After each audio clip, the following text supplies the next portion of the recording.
Bangladesh premier লিগের এবারের আসরের যাত্রা শুরু হচ্ছে ডিসেম্বরের ৩০ তারিখ থেকে।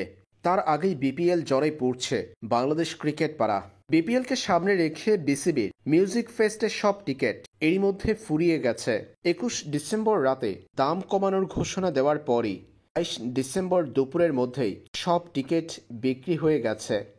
রোববার দুপুরে বাংলাদেশ প্রিমিয়ার লিগের ফেসবুক পেজে জানানো হয়েছে, বিপিএল এর মিউজিক ফেস্টের ঢাকা পর্বের সব টিকিট বিক্রি হয়েছে।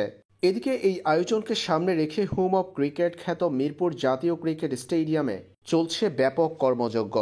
সেখানে নতুন রঙে সাজতে দেখা গেছে সবকিছু।